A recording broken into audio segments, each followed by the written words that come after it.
seconds and counting.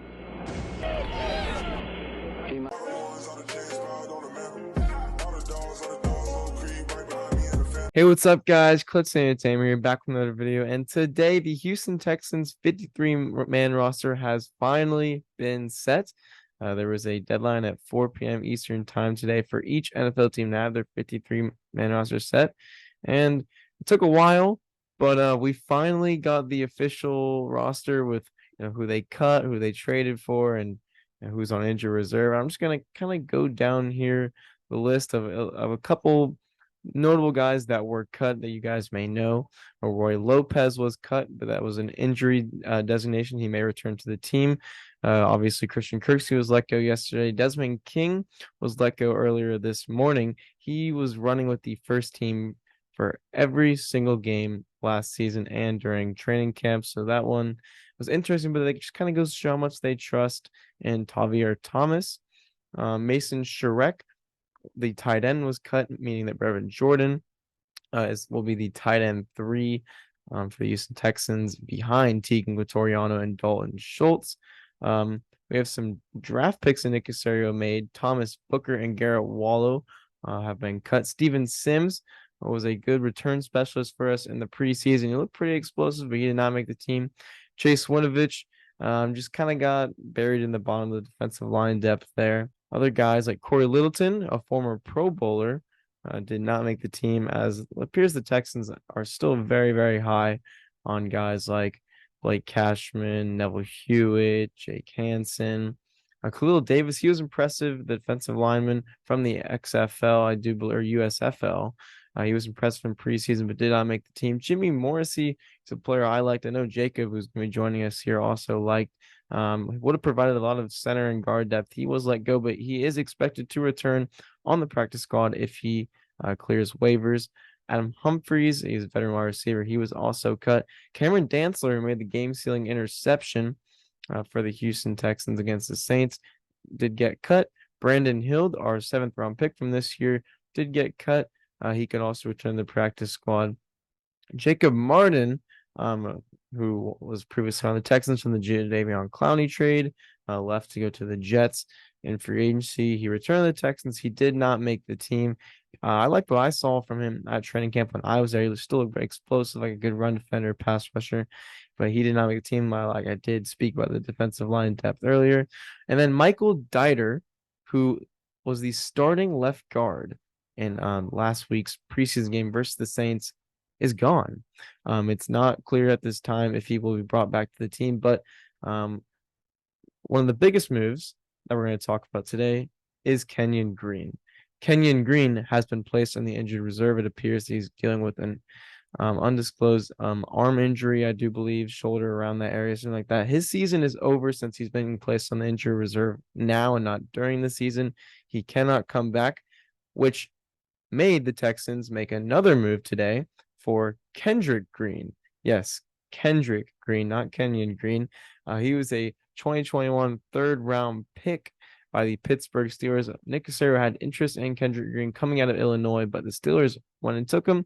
Nick Caserio now trades a 2025 6th-round pick for Kendrick Green, who very well could be starting at left guard for the Houston Texans in Week 1. That's something to note. Some players who did make the team that we did not necessarily expect, and I'm very happy for them, is cornerback Kader Hallman, safety Graylin Arnold, defensive tackle Kurt Hinish, who is an undrafted free agent from Notre Dame that made the team last year, once again makes the team again. Very, very good for those guys. Jake Hansen, I also spoke about him a little bit earlier. The Texans love the versatility that he brings on special teams and in coverage as a linebacker. So, Jacob, with all of these moves, let's just kind of have an open discussion here. What were your thoughts on how Nick Caserio and D'Amico Ryans handled the cut down day? It was kind of a bizarre one to me. I mean, I don't really know how to judge it because I feel like a ton of these guys they've had a lot of injury problems, especially offensive line, like with Kenyon now out. And so I'm going to wait till tomorrow to really kind of dive into it because I think there's going to be a lot of moves tomorrow with roster claims and everything. Because I don't think Brevin's going to stay as tight end 3. I think there's going to be changes. Like they may pick up another offensive lineman. I think there's going to be some moves tomorrow that kind of complete the roster more, but just some of the interesting ones that I found or that I thought were really interesting that kept. I thought keeping Dara Gumbawale was interesting. I thought Neville Hewitt making the team was kind of surprising, and I was very surprised Derek Rivers made it, which I'm actually not upset about. I know a lot of people were kind of upset he made the team, but he seems to always get after the quarterback and always in preseason, and he's never really had the shot because he's gotten hurt the last couple of years. But he's healthy, and I mean, hopefully he has an impact because he had a pretty decent preseason, graded out pretty decently. He graded out better than Jacob Martin because Jacob Martin was awful against the run in preseason. But I mean, overall, I'm not too sure how to feel about it yet. I thought it was interesting that Dantzler didn't make it. I thought Dieter getting cut was a little bit weird. I didn't expect it, but I'm not mad at it. I don't think Dieter's very good, but I am a little bit upset Morrissey didn't make it. Like you talked about, we're big fans of him, and he has a lot of versatility, and he's played pretty well. So I'm a little bit surprised about that one. But overall, I mean, it wasn't like too shocking. I don't think Desmond King was a little bit, but overall, it was just the Kenyon Green news kind of stings. Yeah, and I'm just gonna kind of highlight some of the points Jacob made there. And one thing we do need to mention, I almost forgot about this. Juice Scruggs is apparently dealing with some sort of injury with a 2 to 4 week timeline, and obviously week one is less than 2 weeks away. Not entirely clear on what's going to happen there at Juice Scruggs, and that's why I did mention the possibility of Jimmy Morrissey coming back, maybe Michael Dieter. I can see Jarrett Patterson filling that role of the Jimmy Morrissey, where he was able to play guard, he was able to play center, which Jarrett Patterson did both as time during Notre Dame. I actually like Jarrett Patterson coming out of college more than Juice Scruggs. So personally, I have no problem with the Texans rolling out there with Jarrett Patterson. It's going to be interesting to see what the Texans do with Josh Jones, who they just acquired from the Arizona Cardinals a couple of days ago with that 5th round pick. Josh Jones has played right guard, right tackle, and left tackle. Is it time for him to even learn how to play left guard?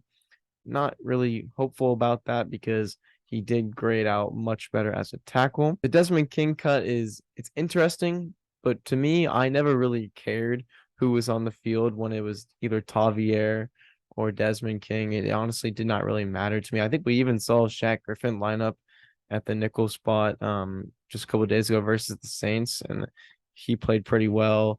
Braylon Arnold, you could see him in the slot at times, Jalen Petrie in the slot sometimes. So overall, really not worried about that. Desmond King being cut does free up a lot more cap space than it does by just cutting someone like Kader Hallman, who genuinely did earn his spot on the roster. I'm not going to freak out about any of these things, any of these moves are made, because it's not like we cut a superstar player.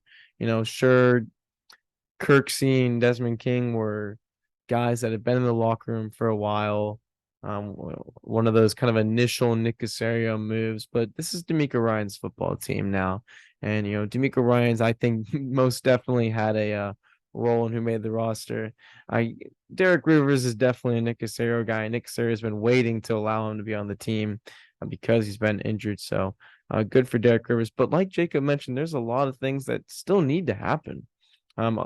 First of all, a lot of teams do carry 4 tight ends, so look out for another move to be made there.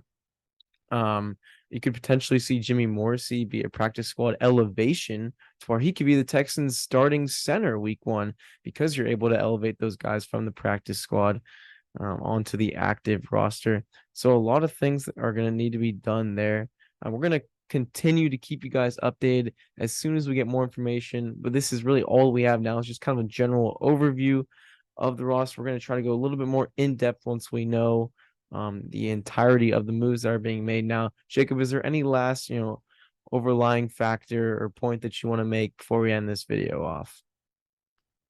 Not really. There was I mean, the practice squad elevations, like you said, are going to come in big. I mean, I'm assuming if Scruggs is out, Jarrett Patterson starts at center. Like my prediction for the week one offensive line is, which if I told you this 3 weeks ago, you'd call me crazy. But Oh yeah, no, I'd probably I was say literally typing up in my notes like, who in the world is this offensive line going to be for week one?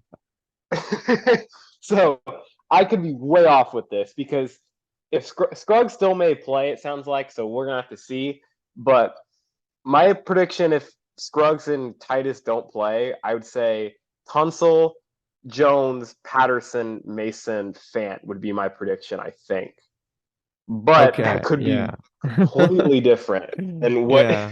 they could do something completely different with that. But that would be my guess. Yeah. So my hope is that Titus is gonna play because he did suit up. So I'm gonna go Yeah. with Tunsil, Kendrick Green, Patterson, Mason, Titus, because I Kendrick Green apparently ran a 4.8 coming out of college. He played some fullback for the Steelers in preseason. He played center and he played left guard. So he's a smart guy, he's an athletic guy. They have a little bit of leeway when it comes to time to prepare him. But right now, that's my prediction. But I think something's going to happen with Jimmy Morrissey because Jimmy Morrissey has started games for this Texans team And he's been before, good. and he's been good too. He has been Yeah. good. So that's I what I'm don't going know. to say I right was now. people act like or people were confused why Dieter got cut, but I think Morrissey is a much bigger deal than Dieter. Like I For think he's a sure. much better player. For sure. I was shocked that they started Dieter last week at left guard and just cut Yeah, him. I was shocked by that too. And because he didn't really do anything wrong either, but that's whatever. But just because I don't know because if Morrissey's going to be claimed by another team because like we said we've seen good stuff from Jimmy Morrissey.